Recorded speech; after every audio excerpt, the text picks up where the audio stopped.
Hello everyone, नमस्ते प्यारे बच्चों। क्लास 12 अकाउंट यूनिट 1 साझेदारी फर्मों का लेखांकन, जिसका पहला चैप्टर है साझेदारी फर्मों का आधारभूत सिद्धांत। साझेदारी से संबंधित कुछ आवश्यक शब्द हैं जिन्हें मैं आपको बताऊंगी। बच्चों, साझेदारी का नाम आपने सुना है। साझेदारी कहने से ही समझ में आता है कि इसमें दो या दो से अधिक व्यक्ति शामिल हैं। तो साझेदारी उन व्यक्तियों के बीच एक संबंध है जो एक ऐसे व्यवसाय के लाभ को बांटने के लिए सहमत हैं जिनका संचालन उन सब के द्वारा या उनमें से किसी एक व्यक्ति के द्वारा किया जाता है। बच्चों, साझेदारी एक व्यवसाय है जिसके लाभ को बांटने के लिए एग्रीमेंट किया जाता है और यह लाभ उस व्यवसाय को चलाने वाले साझेदार आपस में बांटते हैं। व्यवसाय का संचालन चाहे एक व्यक्ति कर सकता है, चाहे उनमें से सभी व्यक्तियों के द्वारा किया जा सकता है। साझेदार जिसे हम इंग्लिश में पार्टनर कहते हैं। साझेदारी में जो व्यक्ति शामिल होते हैं वे साझेदार कहलाते हैं और साझेदारों के समूह को फर्म कहा जाता है। फर्म का नाम, जिस नाम के अंतर्गत व्यवसाय संचालित होता है उसे फर्म का नाम कहते हैं। जब कभी भी कोई साझेदारी व्यापार किया जाता है तो इस साझेदारी व्यापार को नाम दिया जाता है फर्म, और यह फर्म उन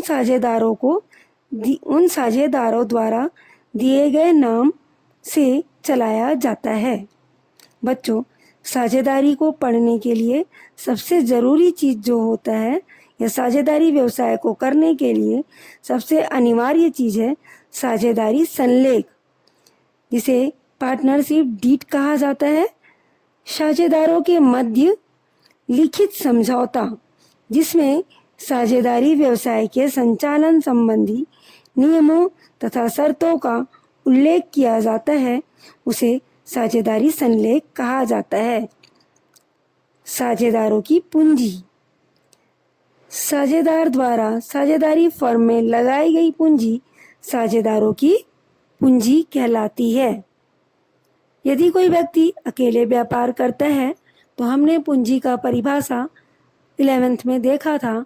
लाभ कमाने के उद्देश्य से लगाई गई धनराशि पूंजी कहलाती है।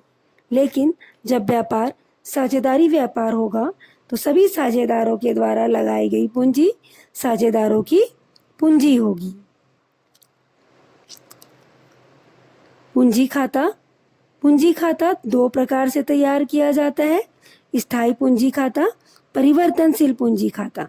यदि पूंजी स्थायी पूंजी है तो इसे जब साझेदारों के द्वारा साझेदारी फर्म के जीवन काल में पूंजी को अपरिवर्तित रखने का निर्णय किया जाता है, इसे हम स्थायी पूंजी कहते हैं। इस स्थिति में पूंजी खाता और चालू खाता दोनों तैयार किया जाता है। परिवर्तनशील पूंजी खाता, इस स्थिति में साझेदारों के पूंजी खाते में उनकी पूंजी पर ब्याज, आहरण, वेतन, लाभ, हानि आदि को शामिल किया जाता है। अतः परिवर्तनशील पूंजी खाते की दशा में केवल पूंजी खाते में ही सारे लेन देन का लेखा कर दिया जाता है। सारा लेन देन मतलब पूंजी पर ब्याज, आहरण पर ब्याज, वेतन, कमीशन, इन सब का लेखा पूंजी खाते में ही किया जाएगा। आहरण, साझेदार द्वारा व्यवसाय के निजी प्रयोग के लिए निकाली गई राशि आहरण होगी। इसे साझेदारों के पूंजी खाते में लिखा जाता है। लाभ हानि विभाजन अनुपात, जिस अनुपात में साझेदार लाभ हानि को बांटने के लिए सहमत हुए हैं उसे लाभ विभाजन अनुपात कहा जाता है। बच्चों, अब मैं अपने नेक्स्ट टॉपिक पे साझेदारी का आशय एवं विशेषताओं को समझाऊंगी।